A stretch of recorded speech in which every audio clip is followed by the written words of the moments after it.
Dan Allen, Vice President of Advancement, will be leading us tonight in a moderated Q&A with Dr. Esteban. In his capacity as Vice President for Advancement, Dan provides leadership and executive management to strategies around individual, corporate, and foundation philanthropy. He joined the university in August 2015 as Associate Vice President for Principal Gifts. Prior to joining DePaul, Dan served as Senior Associate Dean for External Relations at the University of Chicago's Harris School of Public Policy. He also served as Vice President of Institutional Advancement at Lewis University in Romeoville, Illinois, and at Loras College in Dubuque, Iowa. Dan has worked in education development roles for more than 20 years. Please join me in welcoming Dan Allen. Thank you, Nicole, and thank you on behalf of all of my colleagues at the university, as well as our faculty, staff, students, for all you're doing with our alumni and with the alumni board. It's so important to have you in that leadership role and to have you connecting our alums with the work that we're doing at the university. So please accept my gratitude for the time and the energy you continue to give to your alma mater. It's much appreciated. So I have the pleasure of introducing our honored guest, but before I do, I want to take a moment and recognize Dr. Esteban's wife, Jo, who's with us as well. So one of the great joys that I have in my role and when we're not operating in this sort of environment is to be able to travel with Dr. and Mrs. Esteban to come and see all of you around the country. And I've had the privilege of getting to know Jo and getting to understand how important she is to the university and how important she is to Dr. Esteban in helping us advance the mission of the university and representing the Vincentian charism of the university. And so it's so important that we take a moment to recognize you, Jo, and to thank you for everything you're doing for the university and allowing us to take so much time away from Gabriel. So thank you for everything you're doing for us. And of course, for those who are following the university, you've had the pleasure of getting to know Dr. Esteban, whether in person at events or through the various communications that we have sent to you. But it's such a joy to know and to be able to work with the first lay president in the history of the university, and really a special part of Dr. and Mrs. Esteban's relationship with the university is how much they're aligned with the story of DePaul University, and that is they're both immigrants to the United States, and we know that one of the special parts of DePaul's past and in fact its current state and its future, for that matter, is that the doors of the university are flung wide open to anybody who wants to come and do the work, regardless of where you come from, regardless of your background. If you want to do the work, you can do the work. DePaul is a welcoming place, and that includes our immigrant communities. And so it's really special to have Dr. and Mrs. Esteban representing that in the leadership of DePaul. But beyond that, obviously, Dr. Esteban is a skilled higher education leader and has served at a variety of different institutions as faculty member, as dean, and in fact at one of our peer Catholic institutions as president just prior to coming to DePaul, Seton Hall in New Jersey. And so with Dr. Esteban, not only do we have a person in the leadership role who embodies everything that is good and right and is special about our Vincentian mission and the Catholic mission of the university, but also somebody who is a skilled higher education leader and has been there and done that, as we like to say. And so we're really fortunate to have him with us, and particularly fortunate to have him in this leadership role during these extraordinarily challenging times. Nobody would have ever imagined that this would be the manner in which we'd be engaging with you. And so given those challenges, it's so wonderful to have somebody whose wisdom and guidance we can follow along the way. And so it's my pleasure to be able to introduce Dr. Esteban to you, and then through a guided conversation, share a little bit about the university. So with that, Dr. Esteban, I'm happy to jump into questions straight away, unless you have some opening comments you'd like to offer. No, Dan, I'd just like to thank Father Bill for a wonderful blessing, Nicole for welcoming our alumni, and Emily as well.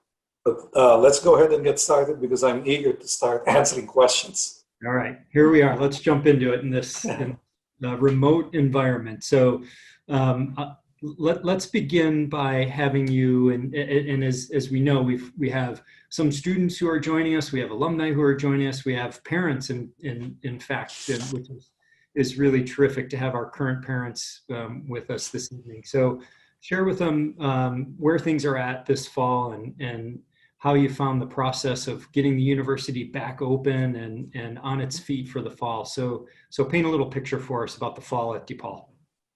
Obviously, like most higher education institutions across the country, no one really knew what to expect this fall, because you saw back and forth what institutions were planning to do and so on.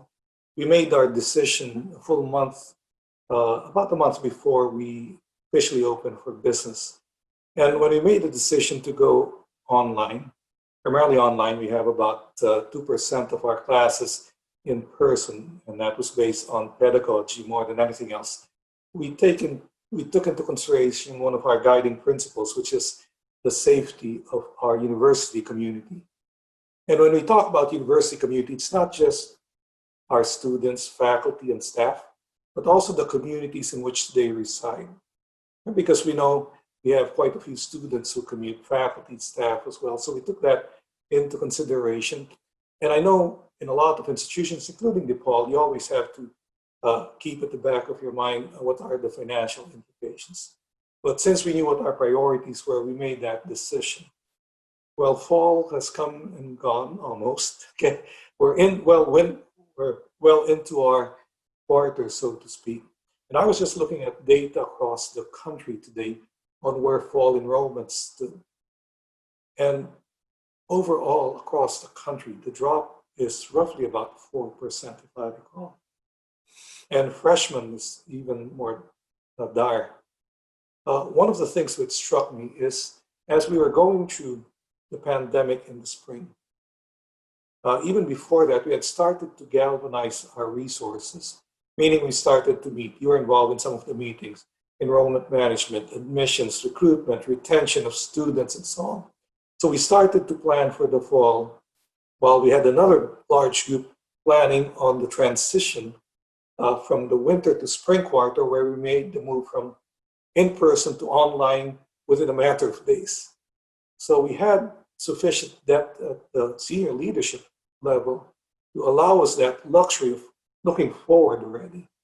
So we welcomed this fall the largest freshman class in our history. We were up over last year, which was the largest freshman class in our history. We're up about 6%. And it was not only the largest, it was also the most diverse freshman class in our history. Almost half of our students were students of color, which set a high watermark. But if you think of who we are, who we serve, I mean, we're fulfilling our mission. We started to look at Pell-eligible first in their family to go to college, and our preliminary data shows we're very consistent. So we've done well, but we know this is not a sprint, it's a marathon. We're trying to keep our current students engaged so they come back in the winter. Despite the record class we had a record number of deferrals, meaning we had, I think it came up to 6 times the normal number of deferrals who said they defer to winter, spring, or even next year. And that obviously is true for a lot of institutions. And we were relatively successful because our faculty staff put their heart into recruiting our students. That being said, obviously, we still have the same challenges everyone has because our residence hall is roughly a tenth of what it should be, right? We can't have basketball games at Wintrust. And that's a big source of revenue for athletics or a number of things which we're not able to do. We have tenants because we're a landlord also. So all of those play into it. But overall, I think we did better than we anticipated, at least on the enrollment side. Right, and I think a real testament to, as you said, the faculty and staff across campus who were working tirelessly on behalf of our students to make sure that we could provide some level of consistency in terms of their time with us at DePaul. So unfortunately, if you want to look at it that way, we had to extend that environment for the winter quarter as well. We just recently announced that we'll be operating in a similar fashion this winter, although with a slight uptick in the number of classes that we're thinking about offering on campus. But maybe help us understand, as you look at the winter and then beyond, looking into your crystal ball, what can you imagine for DePaul this quarter and then beyond? Yeah, whenever we make decisions, obviously we have a long-term goal, and the long-term goal is to be the leading urban university, national urban university, in terms of educating a diverse group of learners. And that's always at the back of our mind. That's where we want to end up, and that won't change, obviously. This is a slight kink in the road, so to speak. And the question is, how do you continue to grow stronger with the pandemic and the social justice issues we need to address? So for the winter, the decision process we went through was very similar for this past fall. We looked at city, state guidelines. We consulted with our medical experts. We have our own team, which works with different groups as well. And you look at the statistics. I mean, I think you're like me. On one of my devices, I have permanently there City of Chicago COVID statistics. So every morning you look at it, are we going up, down, and so on? So you keep track of that. You keep in mind our basic principle of having the safety of our students and our community, faculty, staff, and the communities they live and work in at the top and center. So you use science to make that decision. And based on everything we saw, we thought unless some miracle happens between now and the start of classes, which is going to be January 5, if I remember, it's going to be hard to justify.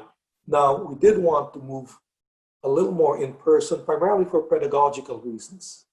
There are some classes we have which are a little more challenging to teach online than others. And that's what we focused on. So we're going to be open a little more in terms of, we're doubling, as you point out, the number of classes that are going to be in person.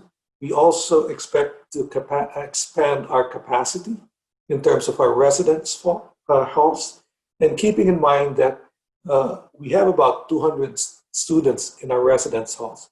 And we made a number of exceptions as to who could be in place. So we have international students because they were here and they had no place to go. We have student athletes. But we also said that, you know what, if you're a DePaul student, undergrad, who doesn't have a safe place to stay and doesn't have access to technology, whether it be computer or Wi-Fi, apply and we'll allow you to stay on campus. And we plan to continue that and expand that definition a little more, because we know we have a number of out-of-state students who have in-person classes, for example. So we're making that adjustment, and there's an appeal process. So we're looking at about 200 classes, about maybe 500-600. And we're encouraging, obviously, everyone to be flexible. Our faculty have been great to work with in terms of flexibility with grading and all of that. And our staff have also been great. And so the same principles we had guiding our fall decision, we're continuing them into the winter, but we also want to make sure that our students are benefit from the same quality programs we already have, albeit in a different format, so to speak. And I just saw some of the rankings, for example. We're still among the top, if not among the top, for example, private institutions, top 10 in game design, animation, theater, entrepreneurship. We're in the top 10 or top 20 in those areas. We're typically in the number 1 in the Midwest in some of the programs.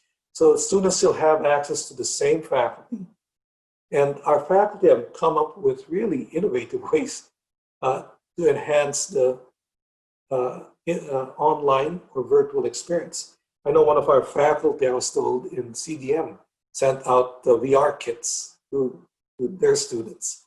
So that's one way our faculty have started to adjust to all the things we're doing. Right. So I've been so impressed when you've spoken to groups and hearing you say that one of the things that we haven't done well enough at the university is talk about ourselves and some of the great things that we're doing. And with due respect to anybody on the call who's from Loyola, I think I've heard you say, look, you can be assured Loyola's not going to talk about all the great things that we're doing at DePaul, right? So, yeah. Following our guiding principle of keeping our community safe, particularly our students, our faculty and staff, you're also thinking about how do we stand out during this time. And you mentioned some of the academic programs already in some of the rankings. Can you expand on that a little bit and talk about, in your mind, how DePaul is going to stand apart from its competitors during these times and going forward? Yeah, I mean, so we have all these nationally ranked programs, which we've started to speak, and you've heard me before that. I'll speak at every venue I have. I'll talk about, did you know DePaul was number 1 here or among the top 3 and so on. And it shows also in our student success, right? Our student paper, DePaulia, has been recognized, is an award-winning student paper, and they launched their Spanish language edition just last year, for example. Our communications, our College of Communications has nationally ranked programs, but it's not just that. We also have launched new, how would I put this, new programs which we know will be among the top in the country before long. For example, last year, we received the anonymous $20 million gift to launch the Grace School of Applied Diplomacy. And they're celebrating their first year here. And we have an academic conference. And I say academic because it's an academic conference, which is going to be separate from a national conference, which will draw a slightly different crowd. But because of that gift, it allows us to recruit some of the top faculty around the world. I'm told that we will have one of the top faculty from Australia joining our faculty here at DePaul. And when he joins, we'll make a big ado about it, obviously, and so on. We're adding top-tier health sciences program. By fall 2021, the plan is to offer a Bachelor's of Science in Nursing and a Master's in Speech Language Pathology. 22, we hope to be able to offer, and this is all contingent on accreditation, a Master's degree in Occupational Therapy.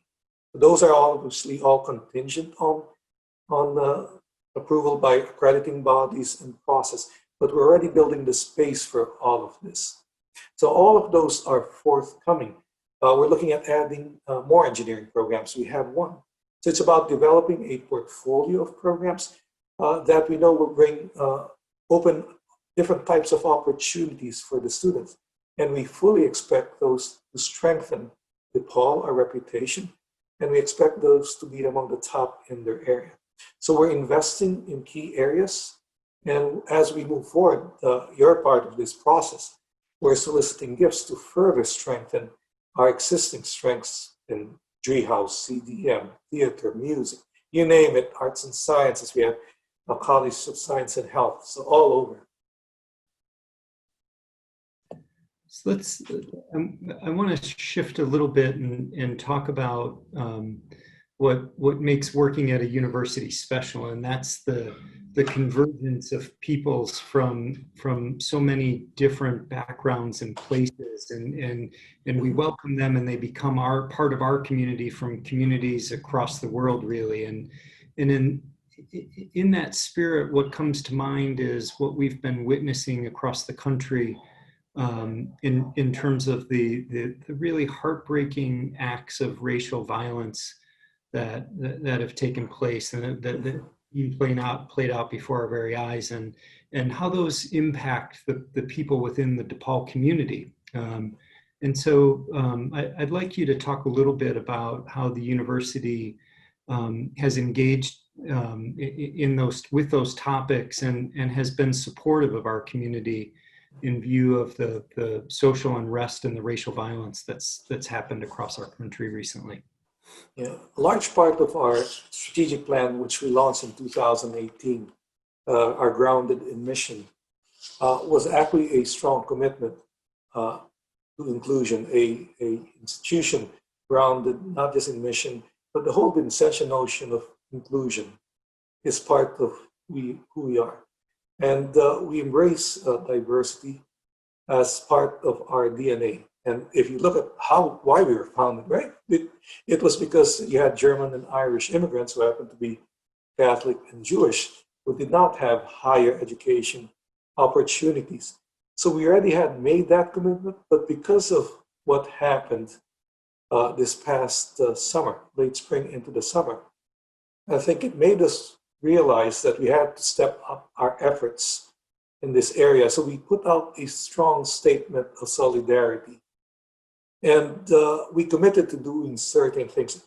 And this included examining our current policies and procedures, and examining them to see if they may perpetuate institutional racism.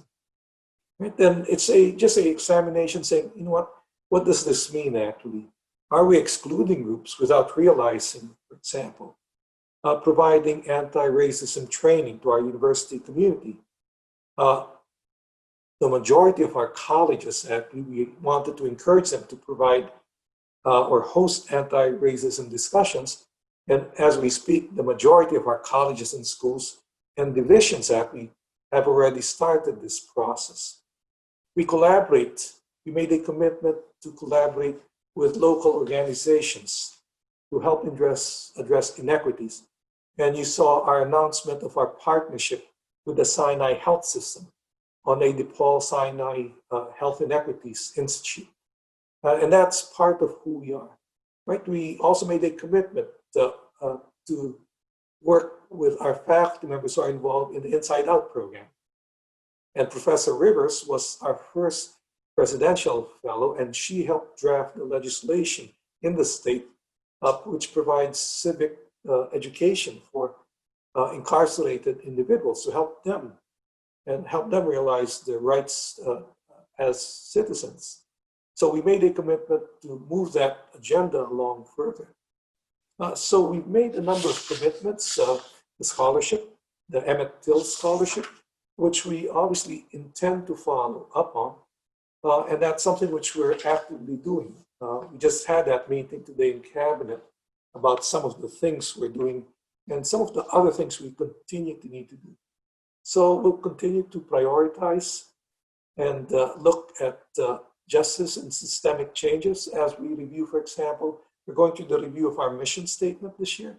So we'll keep that front and center. So we're trying to make sure that our mission is not separated from the world outside. And as a Catholic Vincentian institution, we intend to be part of the call to inspire change and transformation in the world around us. So for those on the call who are unfamiliar with this, as a Vincentian institution, what we talk a lot about is the Vincentian question is sometimes what it's referred to as is what must be done, right? And as Vincentians, what makes us we feel makes our outlook on the way we serve our students and the communities around us is we ask this question. We look at issues and we say, what must be done, right? And I think that what you just described is a uniquely Vincentian approach to addressing a very, very challenging time in our society. And we look at that and say, well, what must we do about that? And we think about that with our students as well, right? And so we know that we have a special obligation to our students. And as the pandemic was unveiling itself back in the spring and causing a great deal of havoc to our students and their families, we once again asked the question, what must be done? And our trustees, led by one of their colleagues, Sasha Gerritsen, said, we must raise money for them, right? And announced that in the middle of this, when a lot of universities were saying it's going to be very difficult to raise money next year and things are going to be challenging, our trustees said, absolutely not. We must be there for our students. And so DePaul announced a very ambitious 12 to 18 month campaign focused just on the needs of our students and helping them and their families get through this difficult time. So I'd like to ask you to talk a little bit about that initiative and in some of the ways that folks have been stepping up to help our students in that regard. And then I'd like to reiterate what you said about the Vincentian question. One of the things which attracted Joe and me to DePaul was obviously the mission, but also how it was framed in terms of what must be done. And I say that because it's a call for action. And I'm familiar with all the other orders and so on, but I thought this very proactive approach to doing, instead of, how would I phrase this without offending too many people, instead of talking about things, that call to action was very attractive because I'd rather be doing things than us having a big discussion and contemplating all the problems to the world and how we might solve it moving forward. I'd rather just roll up our sleeves and doing it. That I think is what is very striking about the Vincentian charism. It's not a question, should I help this person, that? Just help, right? And I'll go back a little bit then, because if you recall this past spring, one of the things we realized was that our students needed help. We made the transition in 10 days from in-person to almost totally online, totally remote. But we did keep certain facilities open. We had what we call a Student Emergency Assistance Fund and the Vincent DePaul Fund, which were designed to help last resort for students in desperate need. And in a typical year, fall, winter, spring, we have about 40,000 in that budget, and normally that's enough. A student files an appeal. We'll try and help the student. If it meets our criteria, there's a committee which looks into it. And in a typical year, 40,000 is enough. This past spring alone, we gave out over $500,000. I think it was closer to 540,000. And we helped about 590 kids, students. Just think of it.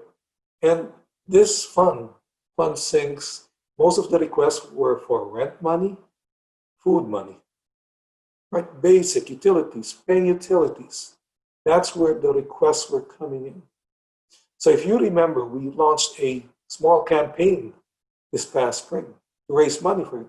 Because while we had set aside 40,000, we found a couple of 100,000 in institutional funds.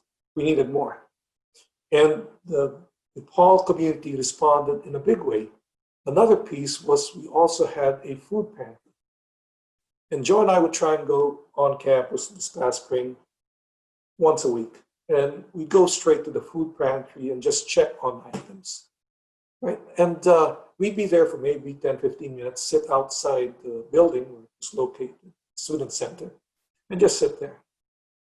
And in a 15-minute time span, we'd see maybe 3, 4 students walk out of the building with paper bags plastic bags which came from the food pantry.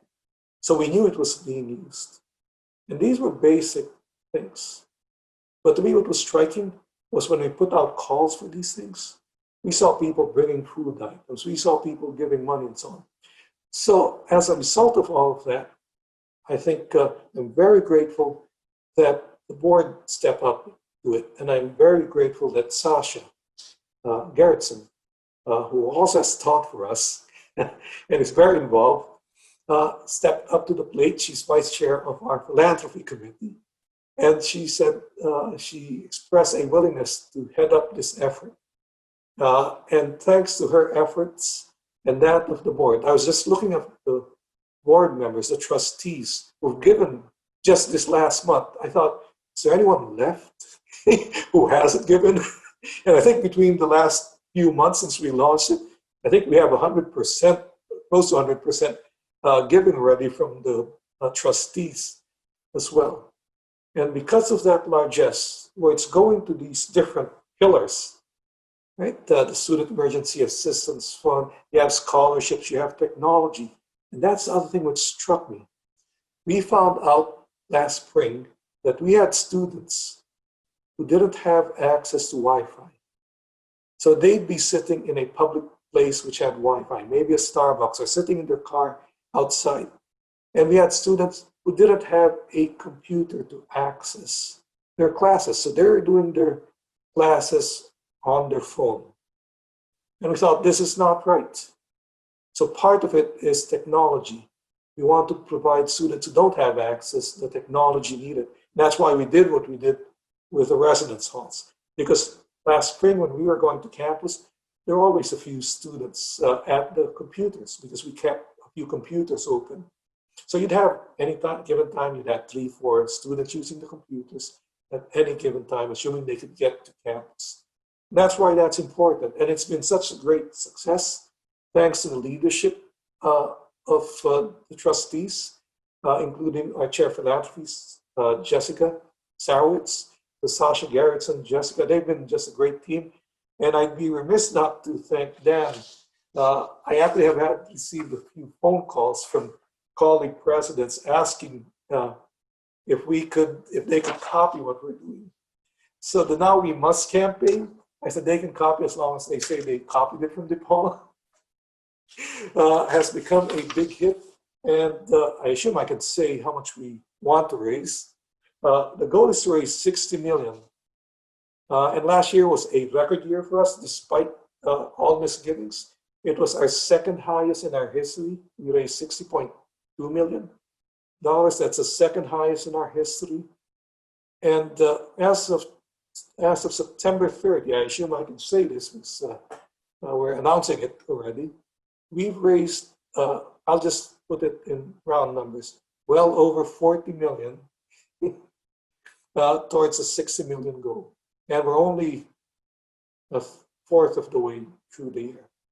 So we hope to exceed the 60 million. And it'll go to those pillars, so to speak. So we want to make sure the students we have, we're going to keep them and graduate them. That's our goal.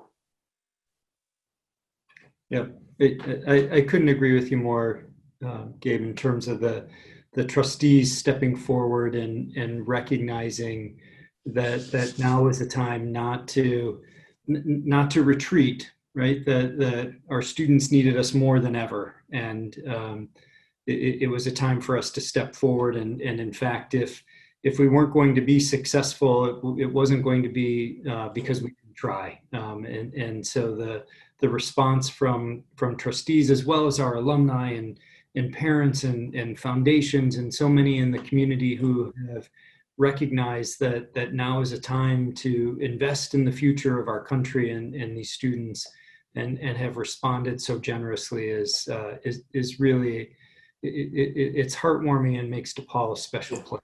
Really. Yeah, we're up, what, 40% in terms of donors over last year?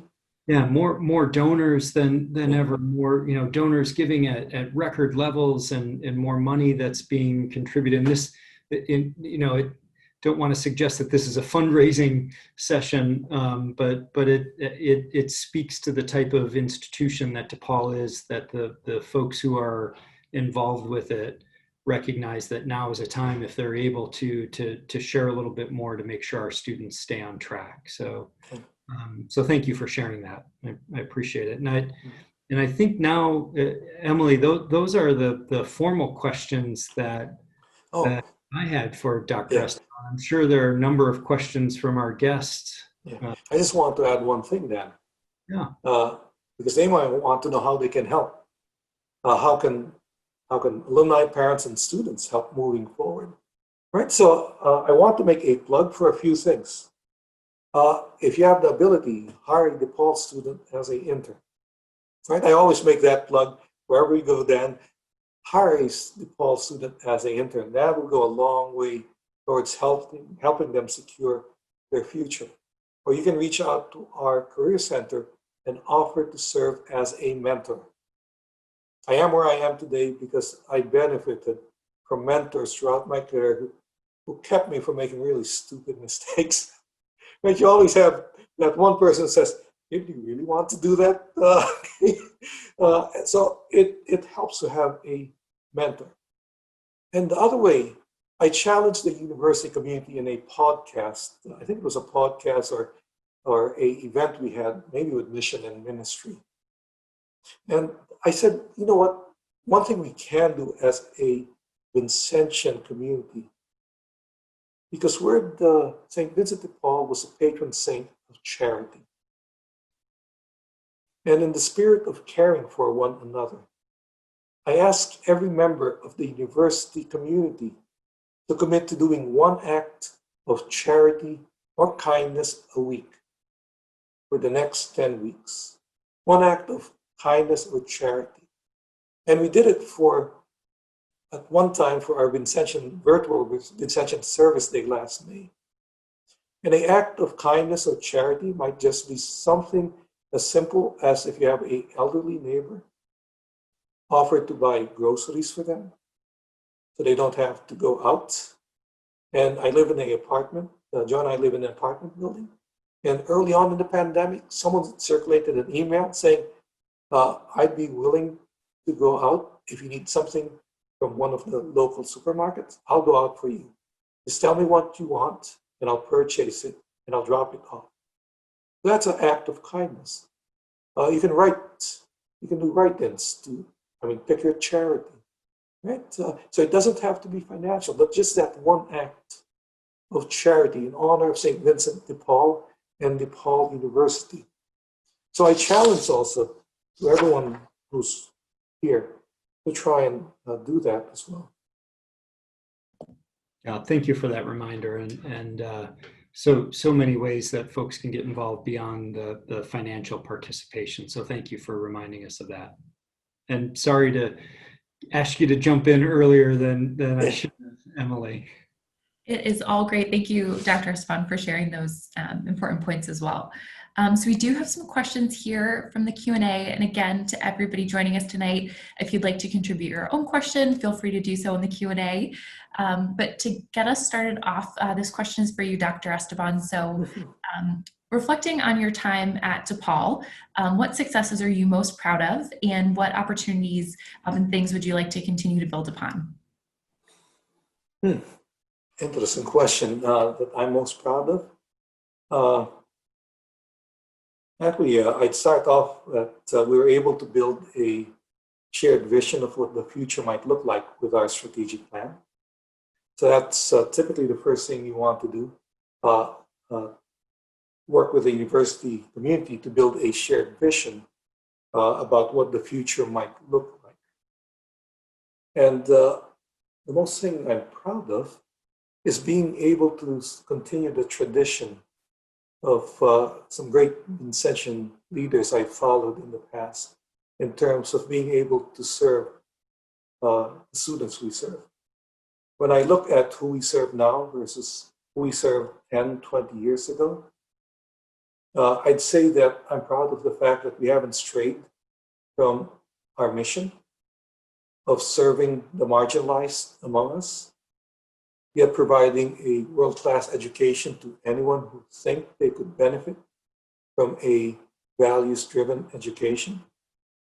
We're working on some major initiatives. Obviously, we're making a big push into healthcare, but that's also about providing opportunities for students to succeed. Even our push into engineering sciences, that's about providing opportunities for students who might not have opportunities otherwise. So those are the things, the fact that we've had a great fundraising year, the second highest in our history, and we expect to, I hate to say, but then we expect to surpass that and have the best fundraising in our history this year and beat that the following year. It's about setting goals, setting expectations. We expect a lot of from our students, and I expect even more from us as an institution, our leadership group. So creating that excitement about the future. But if you ask some of our other alumni, I've heard we really want to make it to the tournament. Perfect. Well, thank you for sharing all that. I'm going to read this next question out. It says, hello, and thank you both for your time tonight. Can you discuss the various new programs that DePaul has launched for students during the pandemic, such as the new initiative in the Study Abroad office? Now students can do virtual internships and international internships. What other such things have you implemented for students in this virtual environment?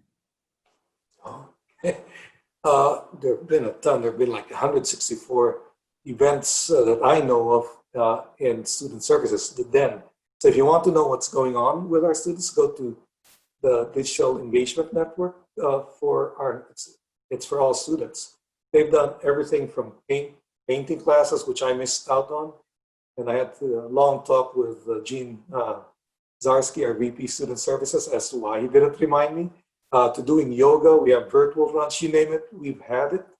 Esports has become really, really popular. We have more participation in mission and ministry and events. Even the retreat, which was kind of fascinating. I was talking to our leadership there, and they said we had typically in a retreat, they'd have maybe 15 students show up for a whole day retreat. We had 23, 25 show up this year. So there's been more participation. I think there's a longing for certain things among our students who are trying to push as many things out as we can for them to remain engaged, right? And we're finding new ways to connect. Okay? We've been able to bring people who normally are not available. For example, for our Dolores Huertas breakfast, which we hold every year, we had Dolores Huertas with us. And it was easier for her because it was virtual. So we're finding we can engage people in different ways and draw people in to DePaul because they don't have to travel to DePaul. So we're trying to do things very differently, very innovatively. So there are a whole lot of programs. I mean, we have programs overseas. We have tri-modal classes, meaning people are in person, they're remote in the US, and remote someplace else. So that's something which we were setting up. We just converted 100 classrooms to be Zoom ready. And I've been in one of those classrooms when we did the press introduction of our new athletic director. That's what we did. We did it in a Zoom-enabled room. And that's really neat.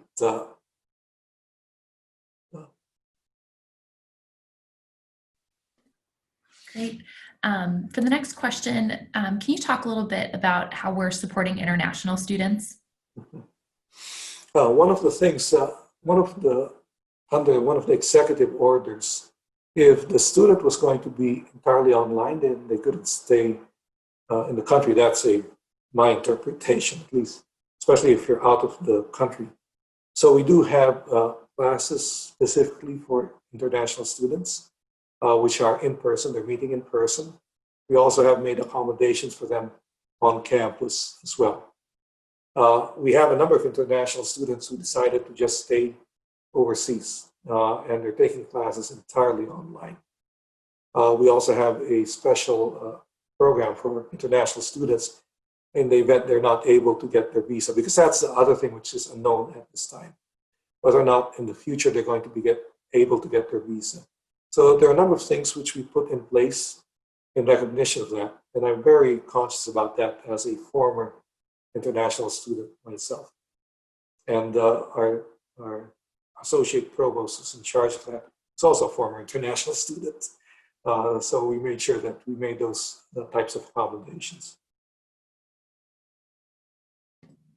Thank you for sharing. Our next question is if you could please comment on DePaul's evening programs, sharing things, talking about like the size of those programs, the growth that you've seen, unique support maybe for people that attend evening programs, and any future plans. Thank you, Emily. Early spring, I guess, midway through spring quarter, we did surveys of students, faculty, and staff, because we wanted to know what was going on and what was happening and so on. While we've been a leader in online education, typically, for example, in the summer, 35–40% of our classes would be online. In a given quarter, it'd be maybe 15% online. It would also vary a lot depending on college and school. So with regards to graduate program, it depended on which college or school. Because last spring, for example, Treehouse went entirely asynchronous, which meant that it was not a live, it was not a live class, so to speak. And based on the feedback, there were a significant number of students who wanted more interaction. So they made some changes, and we continue to make changes as we get feedback from the students. Our graduate enrollment is actually up, which is typically what you would expect during recessionary times. We're up slightly over last year, and you expect that, but there's also a lot of uncertainty around that. We work closely with organizations, and we have contracts which we sign, and it depends on the needs and wants. So what we try and do is we try and adapt to what the students, what we're hearing from the students. One example would be the law school. The law school for this quarter, or this semester, because they work on the semester system, originally we were planning for more than half of the first year law classes to be in person. That was the plan, and a smaller percentage for the second year law students, so on. But based on feedback from students and faculty, they decided to scale it back. Right? So we take into account feedback from faculty, faculty and students. Law school dean meets with the different groups, make recommendations to provost, and so on. So we try and be as accommodating as we can with the desires. And one of the things we've tried to make sure we do is if there's an in-person class, there's a similar online presence. Because we also know we have a number of students who indicated that they're uncomfortable because of health reasons or because of where they live, and they live with family members, friends who might be in the high-risk category. They really don't want to bring something up. So we try and accommodate as much as we can. That's why we're very guarded and careful in terms of opening up. But the plan is to, again, as I indicated, have more classes in person, but that will depend also on demand. Moving forward, we expect online to be a larger part of our future, just because a lot of the things we thought we could not do online, we're finding it's better suited online, and we get more participation. Some of our summer programs to allow students to catch up so they're college ready in math and English. We had a whole lot more participation this past summer than we've ever had in person, and they really enjoyed the experience. Great. Well, of course, I want to be mindful of everyone's time this evening, so we are just going to ask one final question, and that is, what are your expectations for the men's basketball program this year? And I'm going to speak on behalf of our new AD, Dwayne Peavy. Since he's not with us, other than winning the championship, we'll take nothing else now. The bigger question actually is, how are we going to have a season this year, and what will that season look like? The Big East presidents are meeting at the end of the month, or at least we're trying to find time when we can get together. But the ADs I know have been meeting. I just met with Dwayne last Friday, and we had lunch with Dwayne and his family Sunday. Actually, we were talking about obviously we're still talking business, how best to have a season. Should you go bubble or should you do this and so on? We hope to be able to play 25, 27 games. Whether that's realistic or not, we're not sure yet. We know we have 20 conference games. We have, which leaves us with 5 to 7 non-conference games. So I know Dwayne's trying to line up, working with David, Coach Litau, our opponents. And I can't say I know who they might be. In terms of expectations, it's going to be interesting because we have a nice core we're bringing back, and we have some really, really good transfers and some incoming. And looking forward, our 2021 class so far, I mean, they haven't signed national letters of intent yet. Obviously, that'll be a while. According to some of the rating agencies, they say we're among the top 5 in the country. So it looks promising. I know Dwayne, we hired Dwayne because Dwayne comes from a winning tradition. He has a clear vision of where we should be. He's a great fundraiser, so I know he's met with Dan a few times already. I'm introducing him, Dan's introducing him to people around town. And he's had a number of people reach out. I think he's going to be featured this weekend, Dan, in one of your alumni events. Yeah, I was just going to mention, for those who are interested in hearing directly from our new athletic director, I'll be having a similar session tomorrow evening with Dwayne Peavy, and I'm certain that he'll be delighted to share what his vision is, not just for men's basketball, but for athletics also. If you have time, for those who are able, please join us tomorrow evening as well. Yeah. From my standpoint and his standpoint, the floor in all our athletic programs is that we're in the tournament. That should be the floor. And that's similar to our academic programs. The floor should be we're among the top in the country, if not in the Midwest. That should be the floor. And we have to do what we need to do to make sure that we achieve it. And that's how we'll become the leading national urban institution in the country. If you set that as the floor, then good things will happen. And the challenge is going to try and reach that level and making sure that we don't stray from our mission. But it's a challenge I think we're up to with your support. So I think Emily's going to wrap us up, but if I could, before I let you close it, Emily, offer again just a word of thanks, Dr. Esteban, for sharing your time, and hopefully sooner rather than later we'll be able to get out and see everybody in person and do this in various communities across the country. So thank you again for this evening, and I'll let you close, Emily.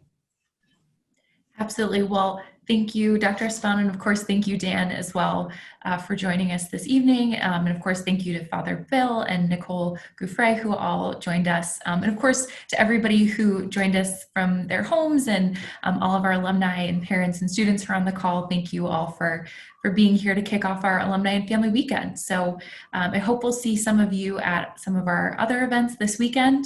But if not, thank you for joining us. That'll wrap us up, and stay safe. Take care.